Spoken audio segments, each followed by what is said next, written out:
With the permission of today's speaker, Dr. Geetanjali ma'am and Dr. Sudhakar sir, shall we start the session, sir? Yeah, please. Is Sudhakar there? I hope he's finished his dinner. Yeah, so we'll start the session, ma'am. Yeah, The first, yeah. we should. Good evening, doctors.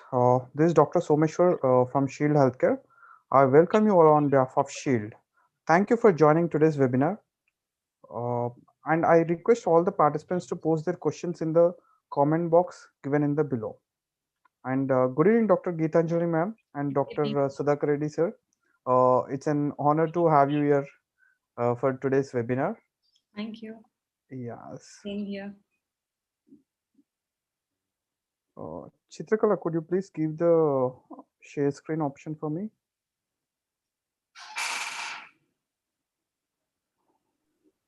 You can share now, sir. Yeah, thank you. It's an always an honor to introduce Dr. Geetanjali ma'am. Actually, my name doesn't need any introduction. Dr. Geetanjali ji, she is an gynec and endoscopic pelvic surgeon, and she's a consultant in gynecology and fertility specialist. When it comes to traineeship, she completed her laparoscopy training from Chennai and Bangalore, and infertility in Surat, masters in reproductive medicine from Homerton University, London, and advanced USG training from Hyderabad and Ahmedabad. Coming to the experience, she was a junior consultant at Yashoda Hospital and also consultant in Life Spring Hospitals earlier. And from 2019, she is a consultant at Brindavan Gynec and Fertility Center, East Maradpalli, Secunderabad, and also consultant at Basant Sahane Hospital, West Maradpalli, Secunderabad. With this, thank you, ma'am. Thank you for joining us today. And before proceeding to for the webinar, we have a short AV on Shield Connect launch, which is the digital platform for the scientific literature and webinars. I request Chitrakala to play the AV of Shield Connect launch.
Shield Connect is a digital and dynamic platform to connect all the doctors at one place with the scientific related information with the webinars, blogs, and also the scientific literature. And Shield Connect not only strives to improve the state of the patient care, adapting to the modern day practices, and also transforming the healthcare with science driven by innovation.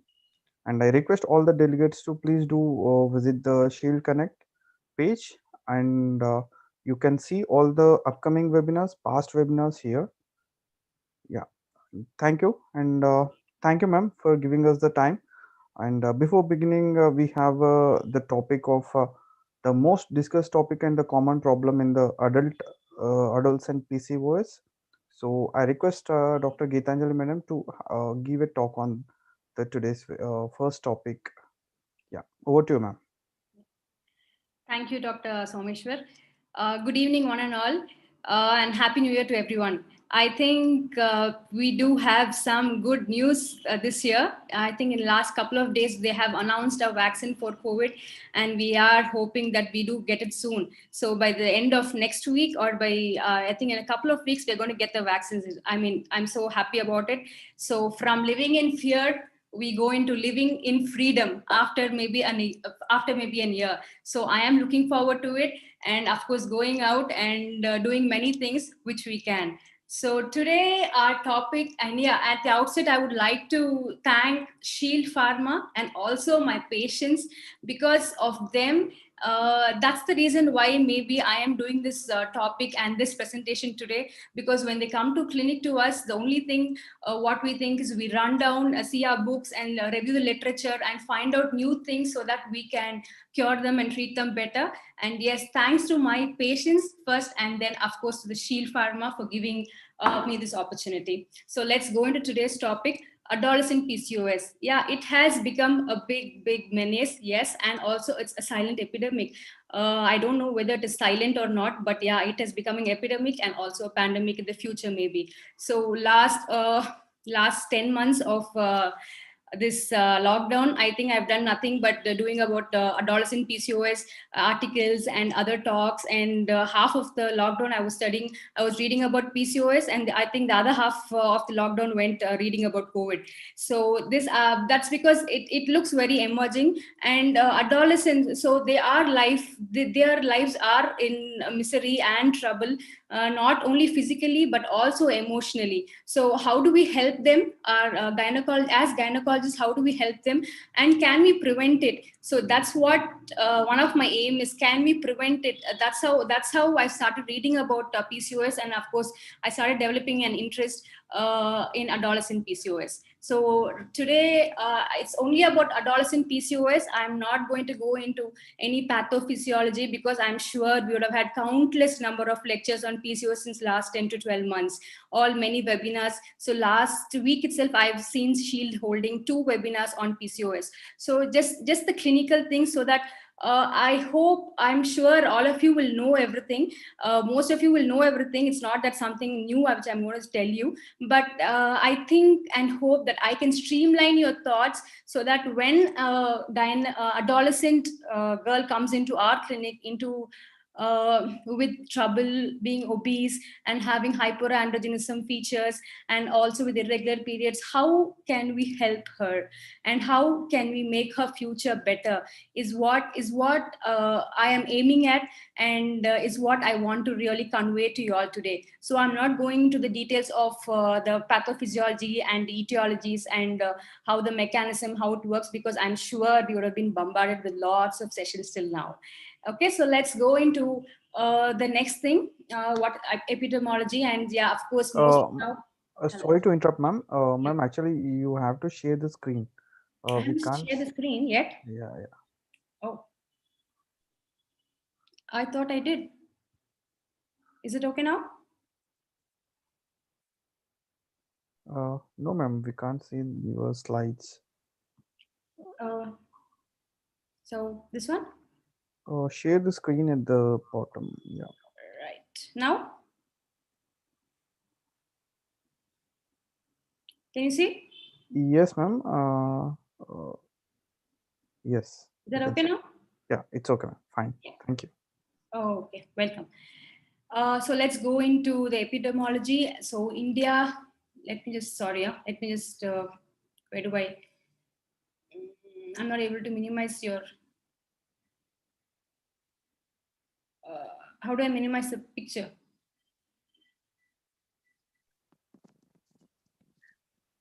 Ma'am, I'm there is a trying- small minus icon, ma'am. right, but it just like yesterday, I'm not able to do it.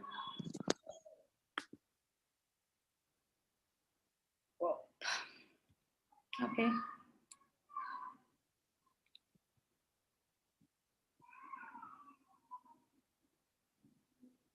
Okay. Are you able to see the whole screen or We can see the whole screen, ma'am. right? Yeah. Okay. I would like this to go, but I don't know why it's not moving. Okay, just a minute. Huh? I'm just finding out. Yeah. Is it okay now? Can you see the screen now? Yes, ma'am. Can you make it full screen? Yeah. Yes, ma'am. Yes, ma'am. Oh, okay. So, what is the history of PCOS? So, we know that there are only two factors causing PCOS, that is genetic and environmental factors. And mostly nowadays, it is because it starts in the womb itself. So, it could be because of environmental or it could be because of genetic causes, which starts in the womb itself. So, the mother has been exposed to too much of androgens, and or she has PCOD herself, or she has any family history of people having PCOS. So and that can cause changes in the genes, and also cause PCOS later in life.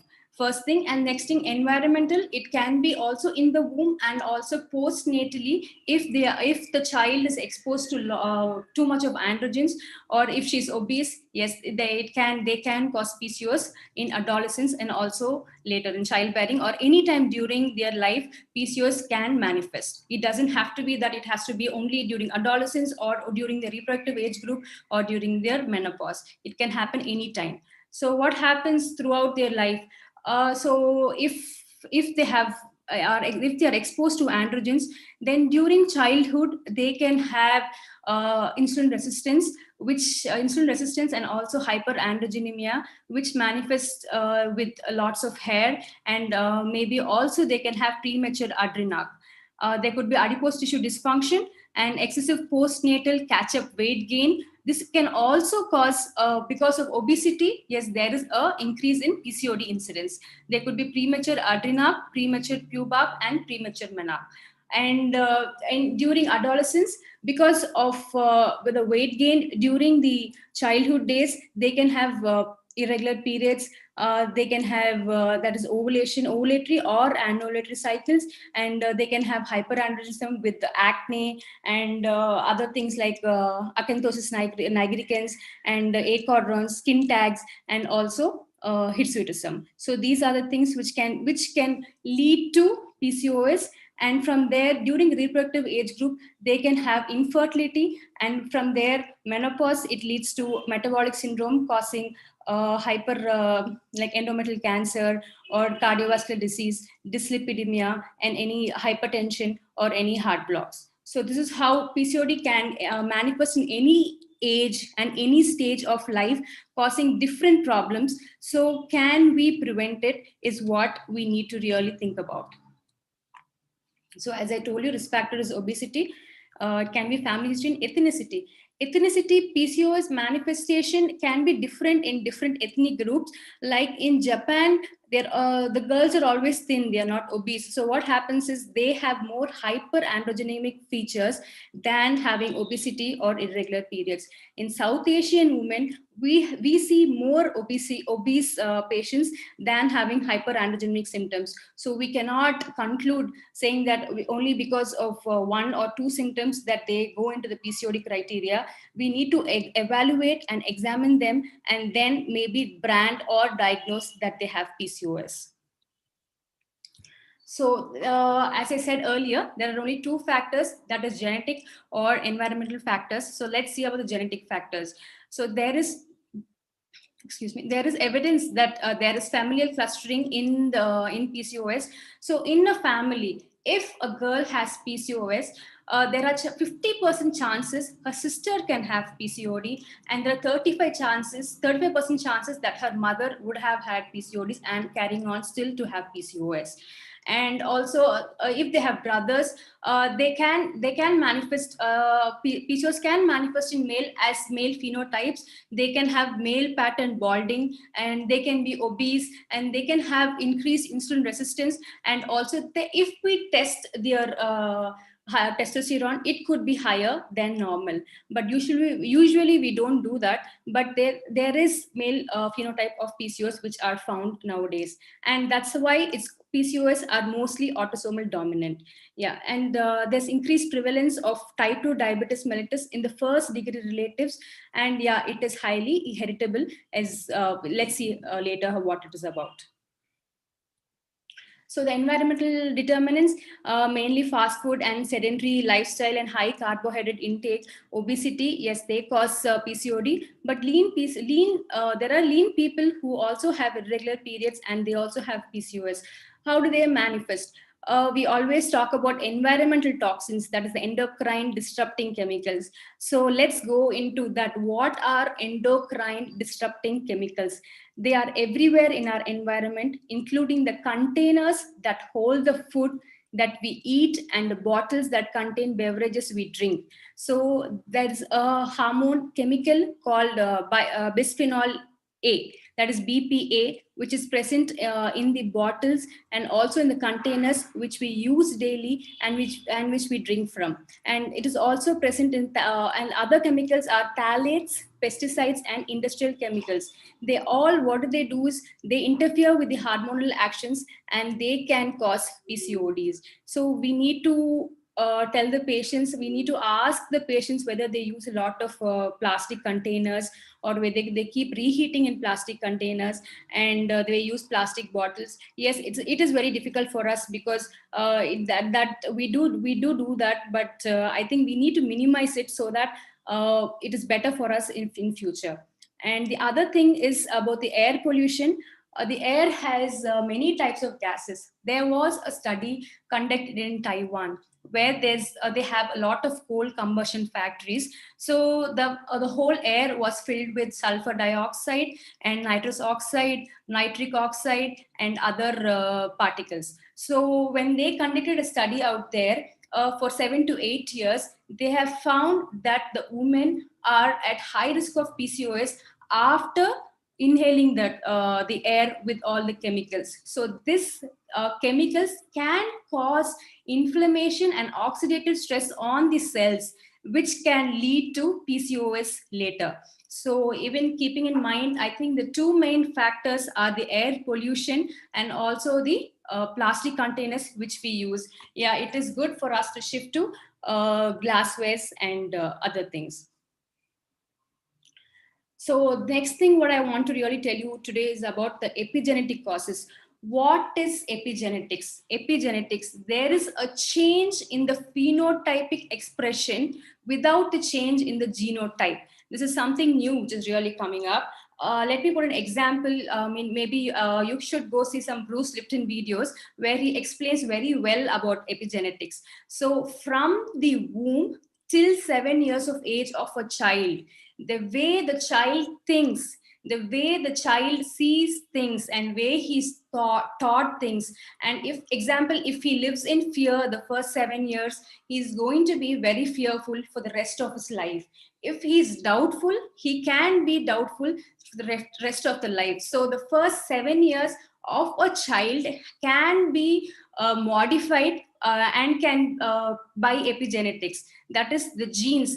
The genes don't change totally, but there are expressions changes of DNA, like DNA methylation or histone modification, done on the genes by the influence of the mind, that is epigenetics. So when we come to PCOS, the androgen exposure during the fetal life can change the genes like DNA methylation or transcription changes, expressions, and all that. There can be changes in the theca cell and also in the adipose tissue, which can cause symptoms of PCOS later in life. That is called epigenetics. So this can be stopped, and this epigenetic change can be changed and can be prevented for us to reduce the number of PCO people later in life. Yeah, first thing. And second thing is the transgenerational transmission. That is, if there are epigenetic changes in the fetal life or postnatally, it can carry on to the next couple of generations later. So it is heritable, and it can carry on to the future generations and causing PCOS in the future generations also. Transgeneration is usually defined for 3 generations, but we haven't studied till then for 3 generations. But for the next 2 generations, they have found that people who are having PCOS in a family tend to have for the next few generations. So I think we should take uh, we should counsel the patients about it. We should make them aware that there are things like this, and they need to take care of their health. That is very, very important, especially obese pregnant people, and also people who are having gestational diabetes mellitus. So this is what the etiopathogenesis, what we were talking about. It's because of genetic factors and the lifestyle changes, and with the low grade inflammation, it can cause hyperandrogenism and insulin resistance, which later causes oligo or anovulation and hirsutism, acne, and also metabolic syndrome later in life. So what are the common presenting symptoms in adolescent PCOS? The common, all of us know this, it is mainly the menstrual irregularities, hyperandrogenism, acne, hirsutism, alopecia, and acanthosis nigricans, obesity, infertility, early pregnancy loss during pregnancy, and also small for gestation age babies or IUGR babies, and metabolic syndrome. Metabolic syndrome includes diabetes mellitus, hypertension, and dyslipidemia. So all these together is called metabolic syndrome. So this can manifest later in life. So these are the symptoms: alopecia, that is hair loss, and acanthosis, that is darkening of the skin. The skin darkens because of hyperinsulinemia, which stimulates the insulin growth factor, and this causes thickness of the skin around the nape of the neck. It is a velvety appearance of the skin. This is called acanthosis nigricans. And the next thing is acne. So how do we define PCOS in adults? There is always a controversy going on in defining and diagnosing PCOS. So there are all the 3 features are oligo-ovulation, irregular periods, clinical hyperandrogenism, and biochemical hyperandrogenism, and polycystic ovaries in ultrasound. So any 2 out of the 3 criteria, it is called PCOD in adults. But how do we define in adolescents? In adolescents, ESHRE and ASRM has diagnosed PCOS in adolescents. The criteria for the diagnostic criteria is all the 3 elements should be there. That is irregular periods, or in scan there should be a PCOD morphology, and also hyperandrogenemia, which should be clinical, or it can be also biochemical, but there should be hyperandrogenemia signs also. So how do we diagnose in adolescents that they are PCOS? First, during adolescence, after they get their periods, adolescents, I don't know right now how we can define adolescence, because during 1900s, the time where they used to attain puberty was around 14 years, and during 1950s it came down to 12 years, and now after 1980s is around 10 years. So adolescence, of course, we say around 12, 13 years till 18, 19 years of age. But right now we are in a confusion because of the the age being for puberty has become less, and right now the ACOG has given guidelines saying that 8 years is precocious puberty, and anything above 8 years is puberty. So they are very young people getting periods. So even this, we have to keep it in mind. So we cannot diagnose people once they get their puberty as saying that just because they have irregular periods that and a PCOD morphology in scan that they have PCOS. We cannot brand them, because that's going to affect them emotionally throughout their life. Yeah. And they have to, then they will have to keep taking treatment throughout their life. So the first thing what we have to know is the periods, the how long periods can last. So after menarche, the first 2 years, the period length around 20 to 45 days. 20 to 45 days is a normal period. If it's less than 20 days or greater than 45 days, then it is called abnormal periods in the first 2 years of life. And in case if it crosses 90 days, that is 3 months, yes, they need treatment. So this is the ACOG guideline to diagnose PCOS, first thing. And second thing, PCOS during with scan. So we don't usually do a scan for an adolescent to diagnose PCOS, because every adolescent mimics a PCOS ovary. And there is also hyperinsulinemia during puberty, and it takes a minimum a couple of years for the hyperinsulinemia and also the hyperandrogenism to wean away. So again, I'm repeating. So the first 2 years, if it's greater than 90 days cycle, then we call it, then the girl needs treatment. We don't call it PCO yet, but the girl needs treatment if it crosses 90 years. So how do we differentiate? This is the main thing, that how do we differentiate from normal physiological adolescent anovulation from true ovulatory dysfunction? So these three things we do see in an adolescent girl: ovulatory dysfunction, androgen excess, and PCOD morphology in scan, as I already told you. That is because when the gonadotropin releasing hormones, when they are stimulated, there is an increased secretion of LH, and there can be irregular periods. And during puberty, there is also increased puberty, there is also increased secretion of hyperinsulinemia, and hyperandrogenemia is there due to some reasons. So this to get this into normal, and for them to get good amount of periods, normal periods, and also for the acne to come down, it takes a couple of years, and also it might take 5-6 years time. So we need to wait to diagnose that they have PCOD. So I would suggest please take a shot of this slide. This might be really useful for you. So this is a slide showing us the abnormal uterine bleeding in adolescents. How do we diagnose regarding the menstrual cycles? So after they attain menarche, less than a year, if they have more than 90 days, cycle length is more than 90 days or less than 4 cycles a year, then they have abnormal uterine bleeding. If in less than 2 years, then if they have less than 6 cycles, that is greater than 60 days, cycle length is greater than 60 days, then it's also called abnormal uterine bleeding. Between 3 and 5 years, if the cycle length is greater than 45 days, and if they have less than 8 periods a year, it is abnormal. And greater than 6 years, if it is greater than 38-40 days and fewer than 9 periods a year, then it is called abnormal uterine bleeding in adolescents. This is all after menarche. And excessive bleeding is less than 21 days, and if it's not, and if it's very heavy and prolonged. Secondary amenorrhea is defined in adolescents as greater than 90 days without menses after previously menstruating. So during adolescence, yeah, as I already told you, that they can have moderate to severe hirsutism, they can have acne, and they might have an elevated testosterone levels. But I don't think we should do that right away just because they have irregular periods. And when the acne becomes unresponsive to treatment, that's when we diagnose it as PCOS. So of course, puberty mimics PCOS. They do have a pattern of PCOD with the peripherally arranged follicles.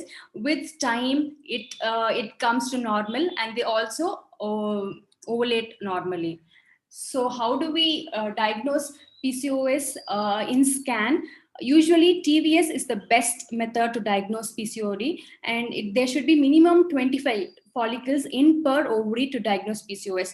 But since they are just entered the menarche, and also they are not married, and we cannot do a trans vaginal scan, we should do a trans abdominal scan. So counting the follicles trans abdominally is very, very difficult. Thus we should maybe just do the ovarian volume, just see the ovarian volume, and if it is more than 10 ml, then we say it is a PCOD ovary.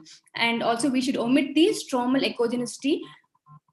The thickness of the ovary should be omitted. Sorry.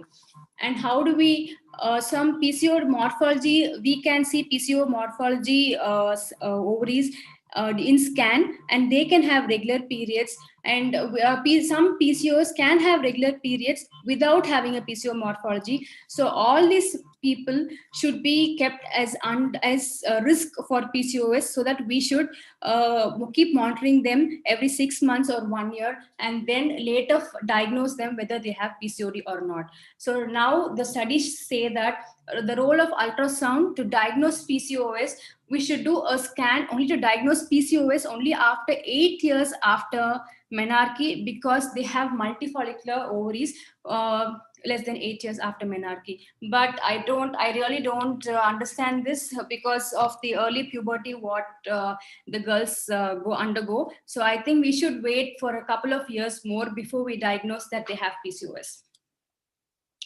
So as I said, so if they have any symptoms so to diagnose PCOS, all three symptoms should be there: hyperandrogenism, chronic ovulation, and polycystic ovaries. If there are only two symptoms, then they are at risk of PCOS. Or if they have only one, then they are not called PCOS. We need to have more than one to diagnose them, to have to first tell that they have risk of PCOS, and then to diagnose, we should have all the three symptoms. So what are the clinical and laboratory diagnosis? The clinical findings: when a patient walks in, when a girl, 14-year or 15-year girl walks into her cabin, the first thing she's going to tell us is she's having irregular periods. So what is the history which we're going to take? Of course, the irregular cycles, how long her cycles are, and how frequent and how many days she's bleeding. Yes, the first thing.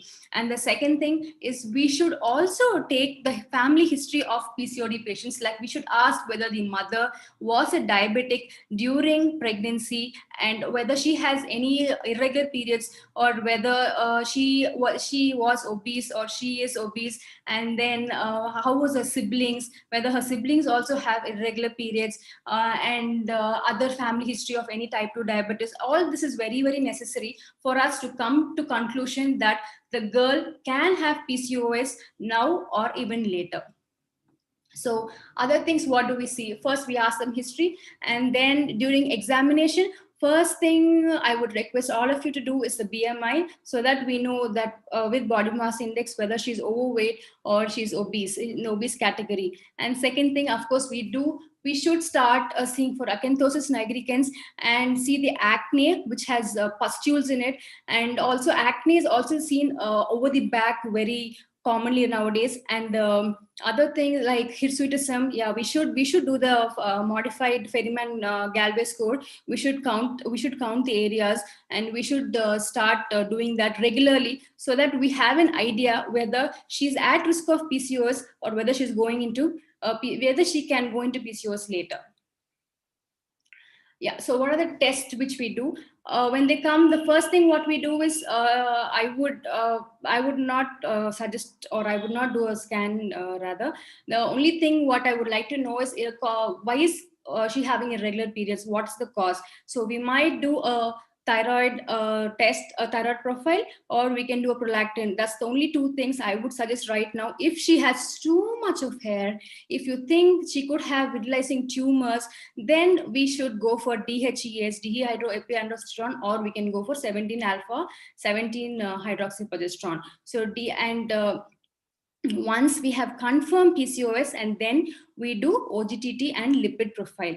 But a androgen excess and PCOS society has told us that in case if we think she is PCOD, we should do the second 2-hour glucose tolerance test and complete lipid profile in the first sitting itself. We don't have to wait for the other reports to come to confirm that they have PCOS. And I would also suggest the same thing. I would prefer to get a glucose tolerance test done at the first visit itself, than waiting for a couple of tests.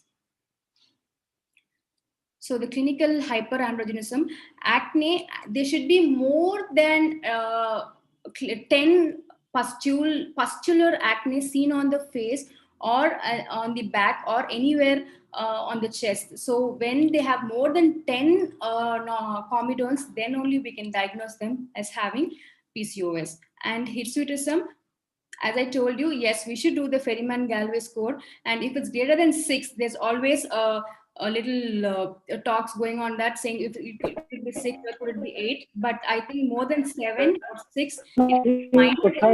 MS hirsutism.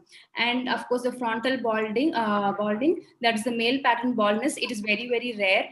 But yes, some people do have. We should also take that into account. Yes, this is the Ferryman Galvez scoring, the modified thing. So there are 9 parts. That is the upper lip, the chin, chest, abdomen, pelvis, upper arms, thighs, upper back, and lower back. So all we count all these parts, we grade the hirsutism, and we see how the score, and then we really like to get into the habit of scoring them so that we get a fair idea how much the hirsutism is. So what the testosterone, what we have to really, do we really have to ask for testosterone or not? Total testosterone. Total testosterone is the free testosterone, which is bound to SHBG, that is sex hormone binding globulin. So 80% is bound to the sex hormone binding globulin, and 19% is loosely bound to the albumin, and 1% is free testosterone. In PCOS, all of us know that sex hormone binding globulin is less. So I don't think we'll get a correct value, the correct report for if we do a total testosterone. We'll have to be very, very careful with the report before reading. Before reading it, it can be a normal testosterone, but still she can have PCOS. Still, she can have hyperandrogenism.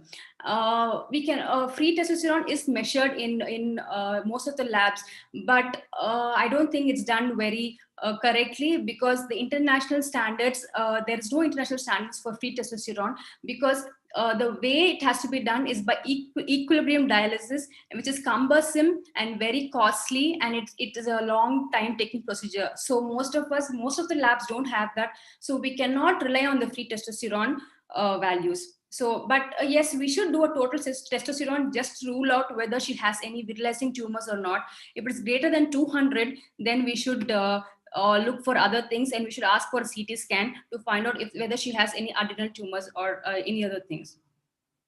So this is acanthosis nigricans. We can grade the acanthosis nigricans. Grade 1, it's only seen it's very seen mildly. And second thing, second grade, it is seen on the nape of the neck. Third, it is seen till the sternocleidomastoid. And fourth, it can be seen even in the front of the neck. That's how we grade acanthosis nigricans. This is a marker for hyperinsulinemia. So usually in adolescence, there is an increase in AMH. That is because of the multifollicles which we saw on the scan. So I don't think it is I don't think, and also the studies say that AMH is not a good marker to say that people have PCOS in adolescence. And I think we should not do AMH. And of course, AMH is not recommended to be done in adolescence. So current recommendations: wait for 2 years after menarche before making the diagnosis. We can also wait even a little longer. Yeah.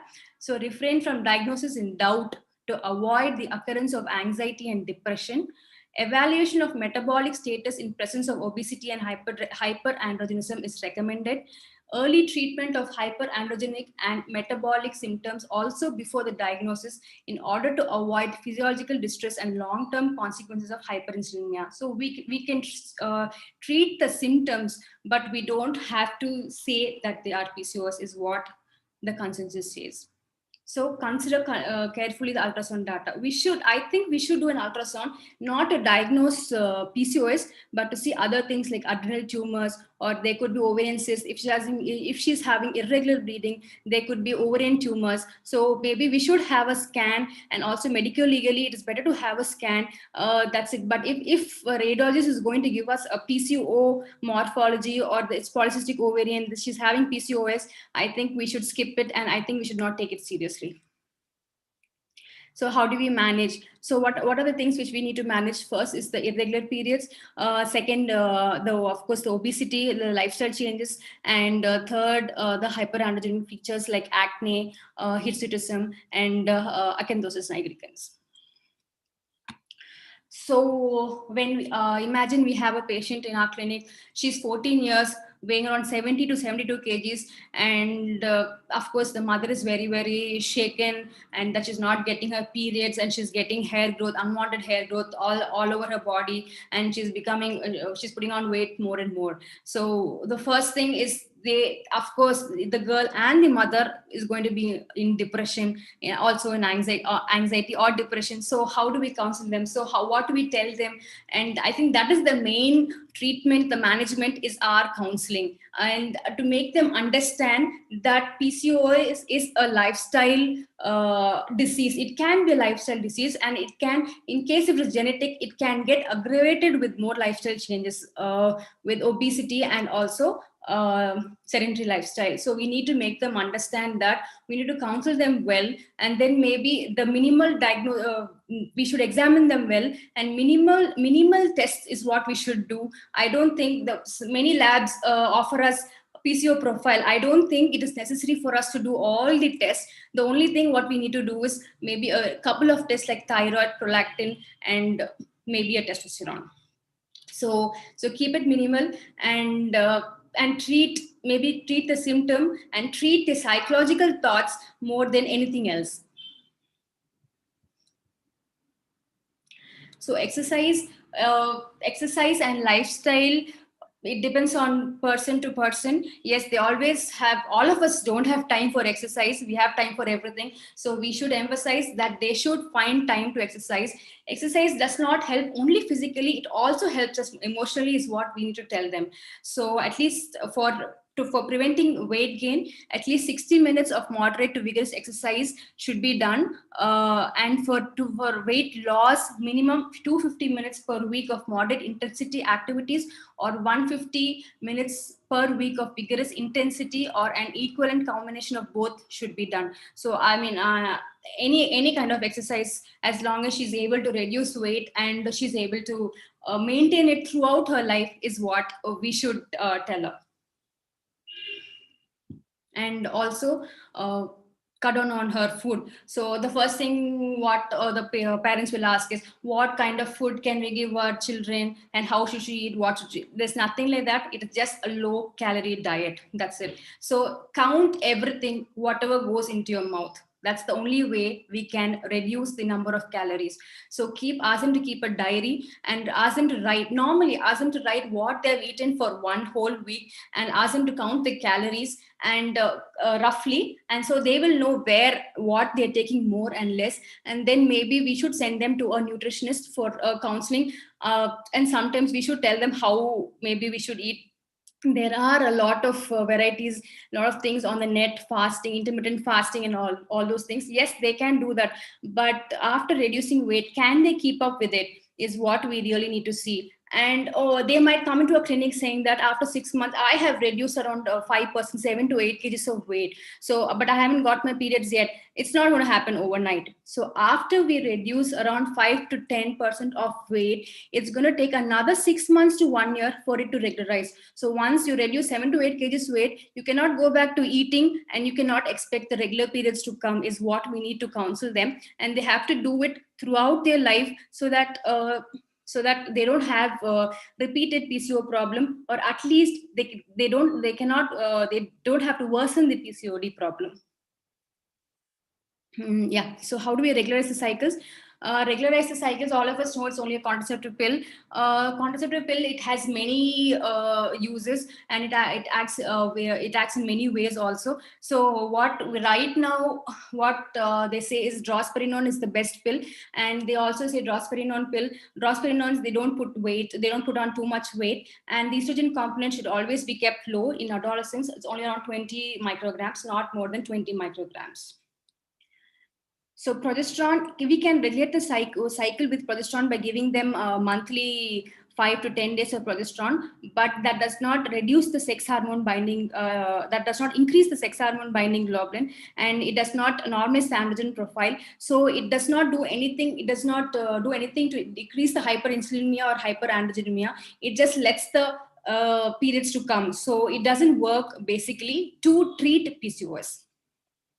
therapy for acne. Dermatologists are best friends. I think they are the best people to tell how to treat acne.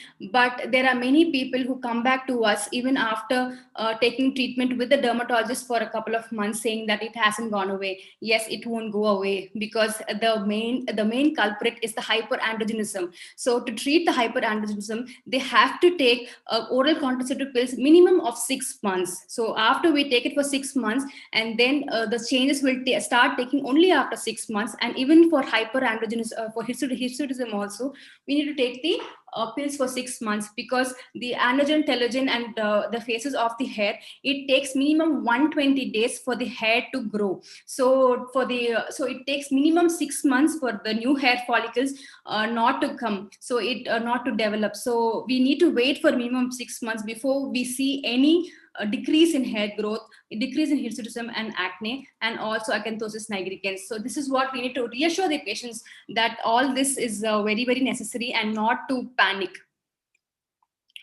So this, of course, PCOD, I have told you before, that in young age there can be menstrual abnormalities, acne, hirsutism, and infertility, which later not treated, or lifestyle changes. If they haven't done any lifestyle changes, then they can lead to metabolic syndrome, which like type 2 diabetes, cardiovascular problems, cancers. And because of this, the quality of life can reduce. And also, not only the quality, but also the quantity, the number of their years can also reduce. Glycemic profile, how do we do it? Of course, all of us know it's a glucose tolerance test. If people cannot drink glucose, 1 liter of glucose water, then I think the best thing what we can do is fasting, and also HbA1c. HbA1c is the best test, which I think is the best thing, so that last 3 months we will know, and then we can always follow it up with FBS and PLBS. Myo-inositols in PCOS, yes, it is good. What does myo-inositol do? It does increase the insulin sensitivity and decreases the hyperinsulinemia, and thereby also decreases the hyperandrogenemia. Does it work in adolescence is what we have to see. And why do we have to give in adolescence is what we have to know. If we give myo-inositol in adolescence, the metabolic activity, the metabolic syndrome can come down. So the metabolic disturbances can come down, which further in life, in future life, it might help them to get diabetes or cardiovascular risk, or any hypertension little later in life. Or it might also prevent, if they take myo-inositol, and decrease the hyperinsulinemia and hyperandrogenemia. So it does help. We can give it in adolescence also. So there is no studies which say that it is not good in adolescence. So we should think about giving myo-inositol in also in adolescence. These are some of the clinical studies which say that the PCOS has been regulated, or they get regular periods, and there's decrease in hyperinsulinemia with the myo-inositol treatment. These are all the studies. So we give 4 grams per day. That's the optimal dose. Yeah, and the other factor which we have to see is the psychological impact on the adolescents. Yes, they could have body dysmorphic disorder. They can go into depression. They can go into anxiety. Yes, we need to counsel them. We need to be with them. Even that is very, very important, because we should reassure them. We should ask them to come to clinics. In India, going to a psychologist or a psychiatrist is a taboo. So I think the best friend for a patient, for a teenager with irregular periods, or for a matter of fact, for anybody with irregular periods or with obesity, I think with depression, I think it's the gynecologist. So I think we should take that liberty in counseling them, in making them feel good about themselves, and telling them that they can do it, and monitoring them frequently, and giving them hope, and make them believe in themselves, and make them reduce weight. And that's how we can, I think we should go ahead, and we should handle our adolescent PCOS.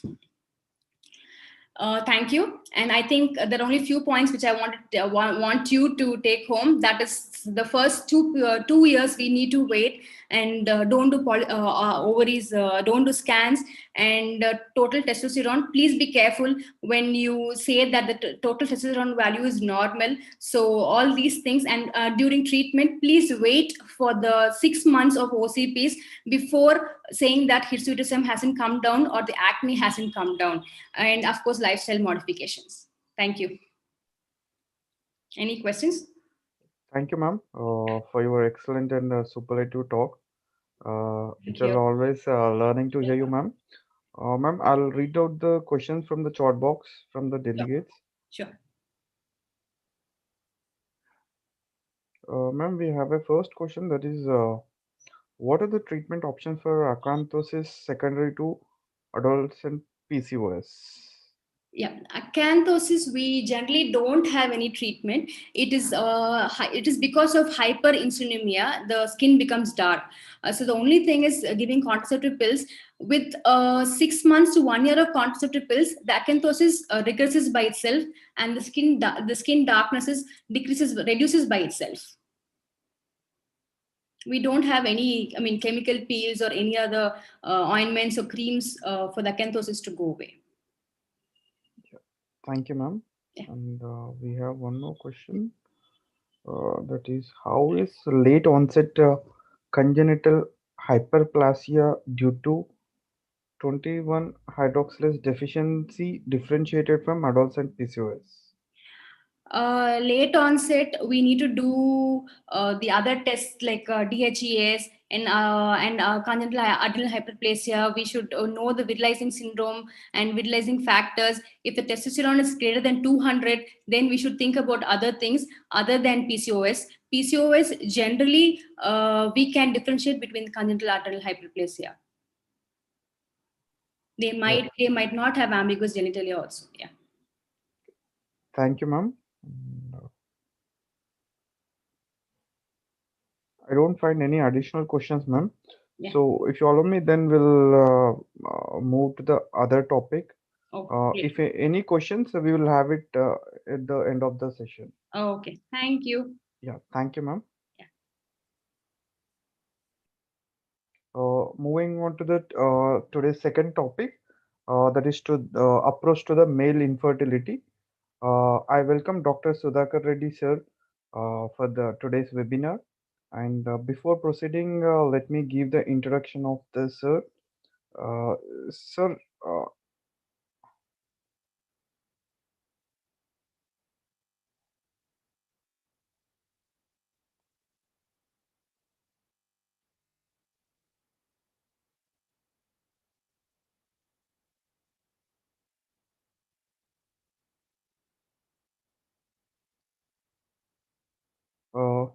actually, Dr. Sudhakar Reddy sir doesn't need any introduction. It's always an honor to introduce you, sir. Dr. Sudhakar Reddy, sir, he is a consultant endocrinologist at Sunshine Hospital, Secunderabad, and consultant endocrinologist at Magna Code, West Maradpalli, Secunderabad. And coming to the qualification, he completed his medicine from KMC Warangal, MD from GMC Hyderabad, and DM in endocrinology from OMC Hyderabad.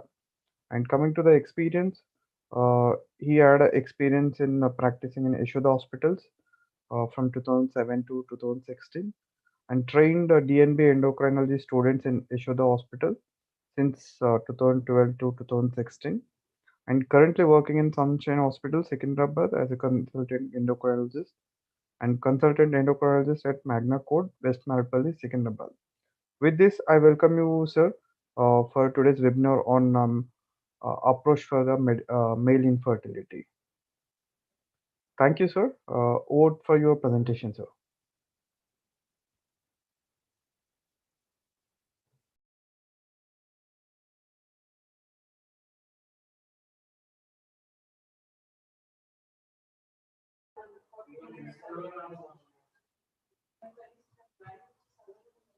Is it visible? Yes, sir. We can see the screen. Yes, yes. So, shall I start? Yes, sir. You can start. Yes. Good evening, everybody. Today, I am going to present this topic, male infertility, very, very common problem. So before going into the details of this male infertility, basically infertility is a unique medical condition because unlike other medical condition, it involves a couple rather than a single individual. And common condition with the important psychological, economical, and medical implications. And right now, there is too much demand for infertility services. And by definition, it is the inability to achieve conception despite 1 year of frequent, unprotected, timely intercourse. And remember that up to 50% of young, healthy couples that fail to conceive in the first 12 months will conceive in the following 12 months. That means don't be in hurry for referring to infertility centers. So why this incidence is rising in India? Because of change in lifestyles, late marriages, and late night shift works, and more women at workplace, and high divorce rates, and delayed planning until financial stability. So that for that financial stability, there is no limit. So, but that is one of the reason for male infertility. And for normal infertility, normal male fertility, you require good intact hypothalamo-pituitary testicular axis. So for normal spermatogenesis, you require good intact axis of this hypothalamo-pituitary gonadal axis. Coming to the spermatogenesis, like menstrual cycle, which is 1 month, spermatogenesis cycle is 3 months, and hair cycle is 6 months duration.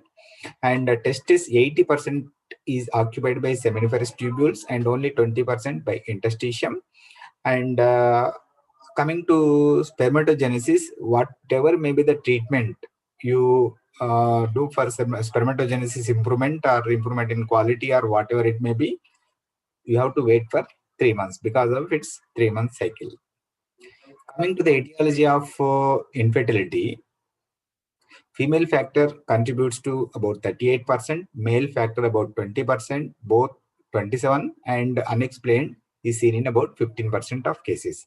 Today we are interested in male factor infertility.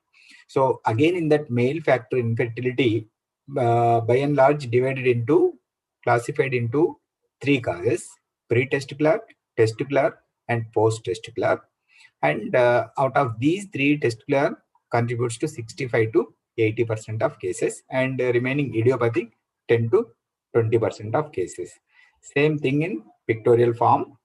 So coming to the pre-testicular, that is about 5% contribution to male infertility. Most of the times, pre-testicular causes are either endocrine or systemic disease. And again, in that, you have some congenital conditions and some acquired conditions. Congenital classic example is Kallmann syndrome, and rare things like Prader-Willi and Larenmoen syndrome also can cause hypogonadotropic hypogonadism.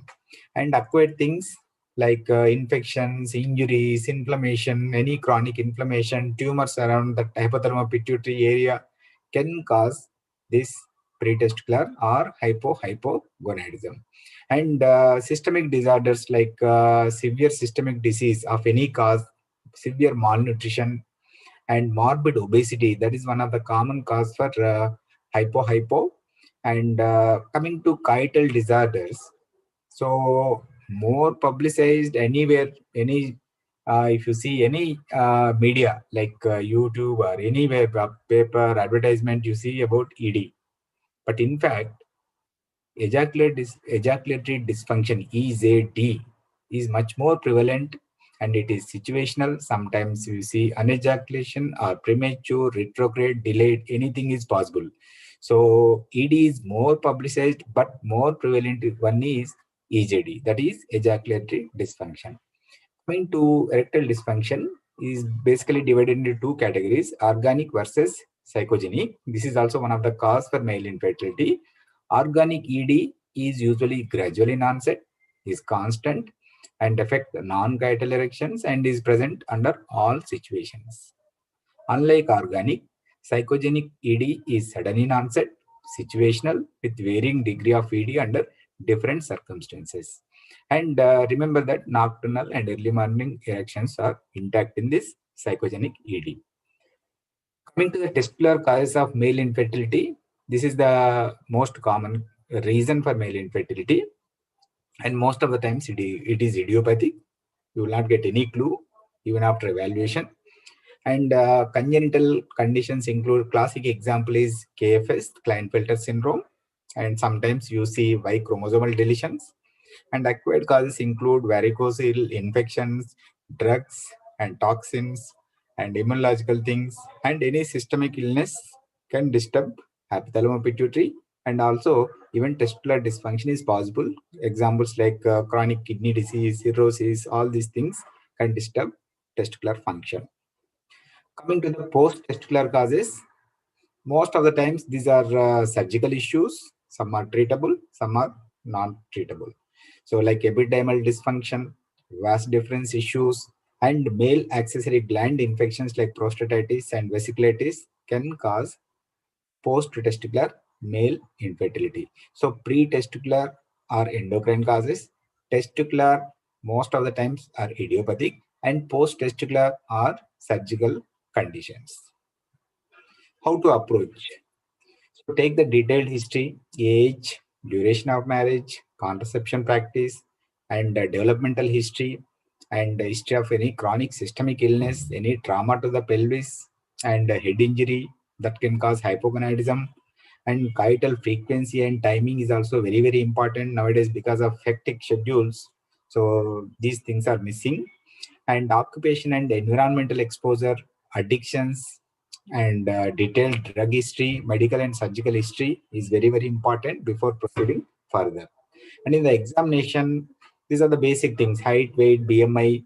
So everything, each and every parameter is important in the evaluation of male infertility. Gynecomastia, some clue you will get. And secondary sexual characters, endocrinopathies, examine the penis size and hyposporia, scar day, and estimate the testicular volume and length, and palpate the epidermis, vas, spermatic cord, look for varicoceles, and per rectal examination is also very, very important. Right side, that is archidometer for estimating testicular volume. And most important thing in the male factor infertility evaluation is semen analysis. Basically, this analysis starts from semen collection, preferably by masturbation. And for that, you require abstinence for at least 2 to 6 days. And at least 2 samples are required before labeling it as either oligo or any other spermia. And important thing in collecting sample is collect the entire sample into the wide mouth sterile container. That is very, very important because 70% of sperms you will see in the first part of the ejaculate. So if you use a narrow mouth collecting bottle, there is a chance of spillage and missing of first drop. So that is the reason better to collect it in wide mouth container. And keep the sample at body temperature and deliver the sample within 1 hour of ejaculation. Otherwise, that will disturb the all parameters. So if you see WHO criteria of macroscopic examination, normal description of this semen, appearance should be normal, whitish to gray apolescent, and liquefaction should occur within 15 to 30 minutes. Viscosity is like smooth and watery. Volume at least 1.5 ml per ejaculate. pH should be 7.2 and above. And coming to other parameters, volume just now I mentioned 1.5 ml and above per ejaculate, and count should be at least 15 million per ml or per ejaculate 39 million. And motility, that rapid plus slow together should be more than 32%. Vitality 58%. Morphology at least 4% should be normal. So coming to the parameters, generally if you see any semen analysis report, you see mainly these 3 things. So related to count, it is oligospermia; related to motility, asthenospermia; related to morphology, teratospermia. If a person containing all these 3 conditions like oligo, astheno, and teratospermia, so it is a bad prognostic indicator. And again, one more thing, azoospermia, commonly seen. And for that, you have two entities, non-obstructive versus obstructive azoospermia. Non-obstructive means most of the time, so hormonal causes will be there. For that, you require biopsy, sometimes genetic analysis. And obstructive, most of the times, these are all surgical conditions. Some are congenital, some are acquired. And leukocytospermia, sometimes that infection of male accessory glands can cause this leukocytospermia. And coming to the additional tests, in addition to routine semen analysis parameters, you have so many other things. But these are all experimental and as such lack standardization, and don't go into the details because of lack of standardization. And anti-sperm antibody test is not a predictor. And you have some biochemical parameters like three parameters, mainly alpha glucosidase is a marker of epididymitis activity, and fructose marker of seminal vesicle function, and zinc is a marker of prostate. So these are routinely not, we are concentrating on these biochemical parameters and rarely useful in clinical practice. Coming to the endocrine testing, so whenever you suspect hypogonadism in the approach of male infertility, so these are the basic parameters: FSH, testosterone, LH, prolactin, TFT, and 17-hydroxy progesterone. And male factor infertility, especially in relation to semen analysis, FSH interpretation is very, very important. Low FSH, that is less than 1.5, is an indicator of hypogonadotropic hypogonadism. More than 5 or more than 8 is a bad prognostic marker, and less than 5 is good. Between 1.5 to 5 range is good. So more than 5 is a bad marker. Coming to the imaging, generally only we have two, either scrotal Doppler or transrectal ultrasonography. So scrotal Doppler is basically to look for testicular volume and to look for epidermal head. Sometimes we see cysts and varicocele grading. So varicocele grade 1, 2 generally will not interfere with the semen quality. So grade 3 sometimes can disturb the semen quality. Is not a routine test, is indicated in whom physical examination of the scrotum is difficult or inadequate, or in whom a testicular mass is suspected. And coming to transrectal ultrasound, basically to look for seminal vesiculitis or prostatitis or ejaculatory duct obstruction, or to see absent or atrophic seminal vesicles. Coming to the testicular biopsy, so basically this diagnostic biopsy is indicated only in azoospermia with normal testicular volume and normal FSH. So this is very, very important. Just like that, for every patient doing testicular biopsy, there is no meaning. So it is not necessary for diagnosis or prognosis of suspected non-obstructive azoospermia. So that is very, very important. Coming to the genetic evaluation, so we have karyotyping analysis, Y chromosome microdeletions, and cystic fibrosis gene mutations.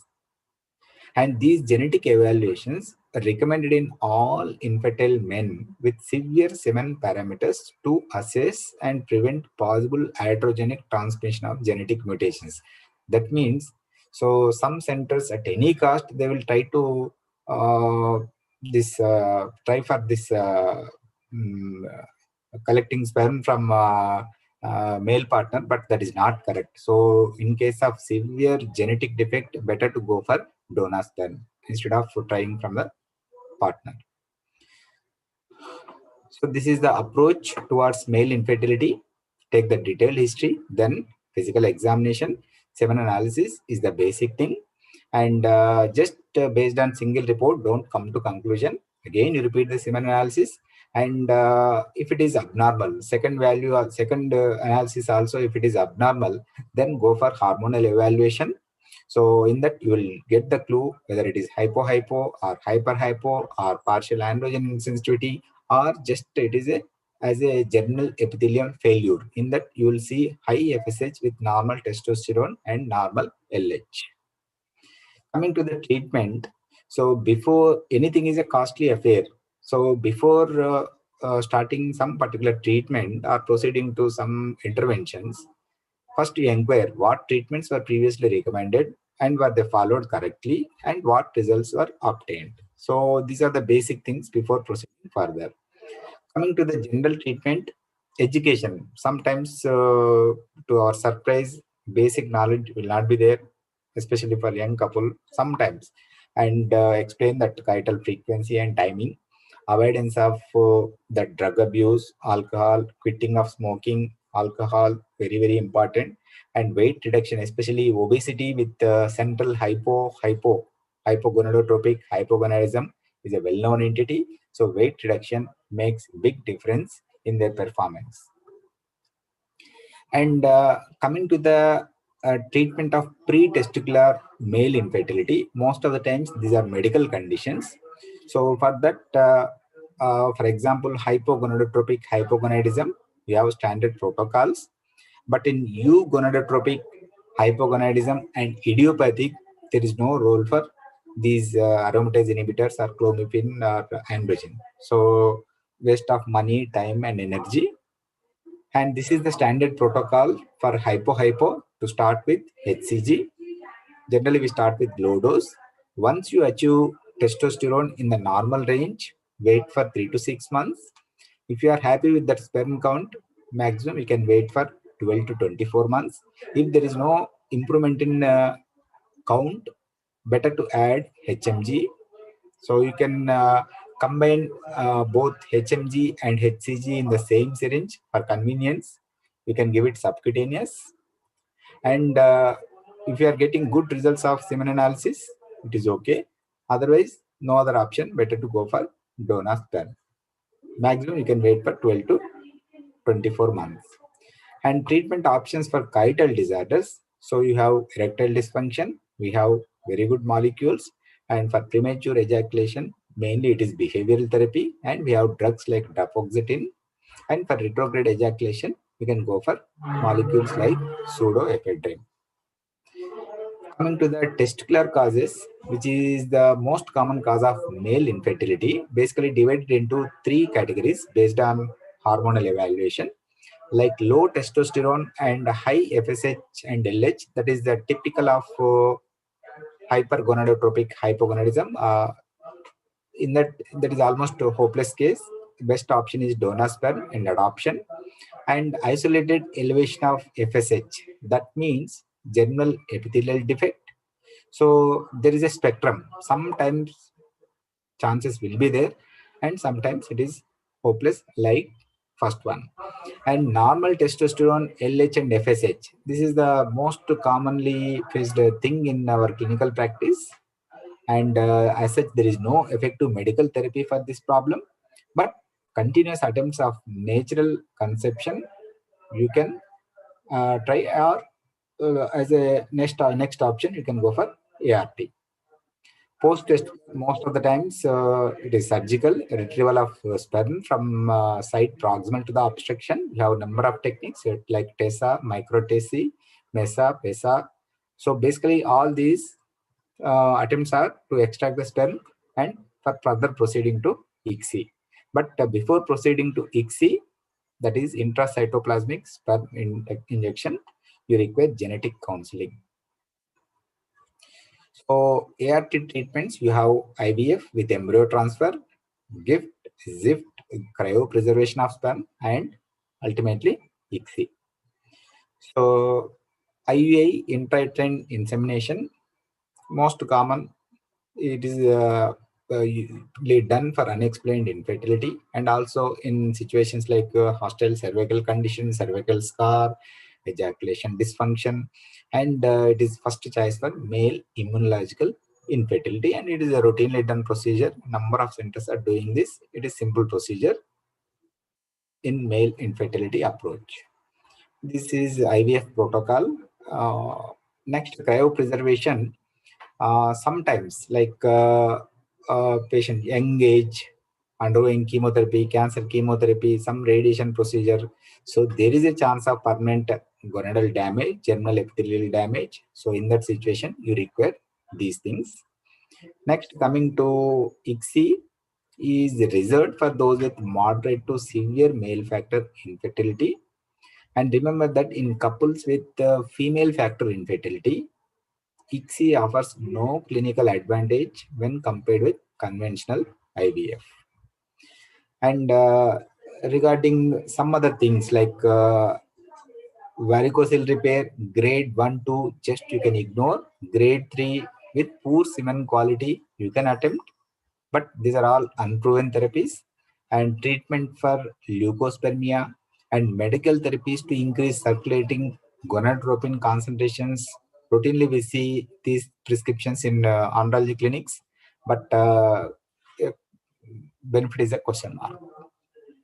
So to conclude my talk, a small minority have medical or surgically reversible causes, and ART is the only potentially effective treatment for most causes of male infertility. And before proceeding to costly affairs, proper history and clinical examination is very, very important. That will give clue for further proceeding so that you can save money and time.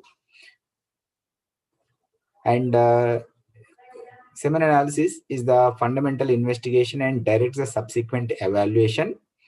And hormones, if repeated semen analysis demonstrate less than 15 million per ml, that is oligospermia, hormonal evaluation is must. And transurethral ultrasonography is indicated in suspected retrograde ejaculation or ejaculated duct obstruction. Then ICSI is the most effective and common technique used for patients with male factor infertility. Right now, majority of infertility centers are doing this. And there is no evidence in favor of using clomiphene aromatase inhibitors or gonadotropins in idiopathic male infertility. Hypo, yes, but in idiopathic, no. And varicocele repair, grade 1, 2, there is no indication. Grade 3, yes, you can give attempt, so it improves semen quality. And most common blunder, that is testosterone injection. As such, there is no role for testosterone injections in male infertility, and there is no proven role for multiple antioxidants. And in future, you can expect that germ cell transplant. So that is potential treatment in the future. Thank you. Thank you, sir. Thank you for your very detailed talk on approach for the male infertility. And if you allow me, sir, then we will we will take the questions from the delegates.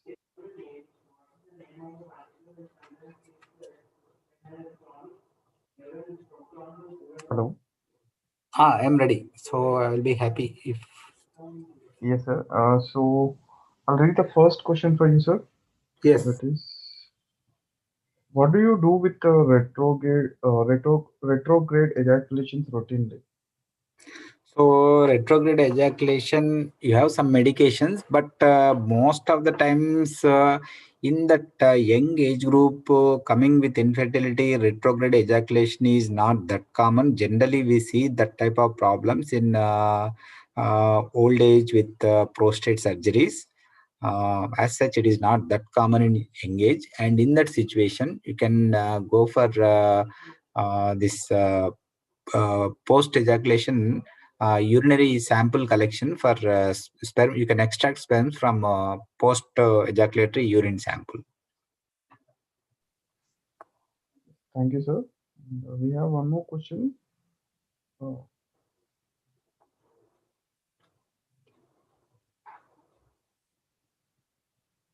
Whether sperm DNA fragmentation testing is beneficial for patients who are opting for ART. So opting for ART, yes. But in case that there is a scoring system for that, if score is very bad, better don't proceed further. So we don't want genetically defective sperm for fertility. So as such, it is not a well standardized thing to comment. But if you have that facility, yes. If the score is very bad, better don't proceed to this one, and donor sperm is the best option. Thank you, sir.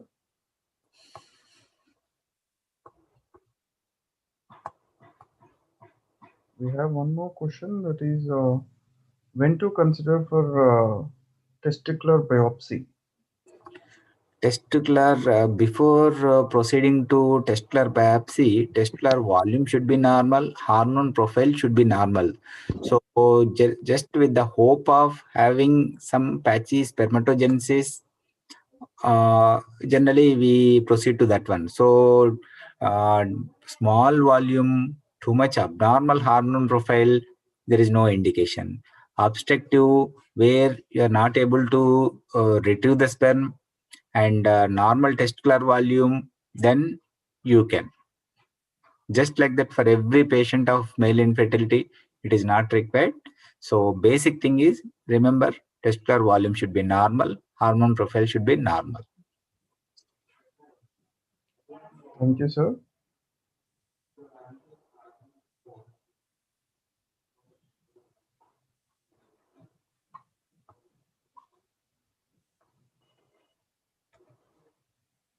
Sir, I don't find any additional questions further. So, Yes. with the permission of Dr. Sudhakar Reddy sir and with Dr. Geetanjali ma'am, so then if you allow me, then we will close this webinar. Yes, yes. Yeah. Thank you. Yeah. Thank you. Thank Uh, you. thank you, ma'am, and thank you, Sudhakar sir, Thank you. for Thank you. giving your valuable time and giving us the valuable insights into the adolescent PCOS as well as the approach for the male infertility. Thank you, sir. Yes. Thank you, ma'am. Thank you. Yeah, many thanks from the Shield team, and also I also thank all the delegates who are participating in this webinar. Yeah, many thanks from the Shield team. Yeah, have a good day.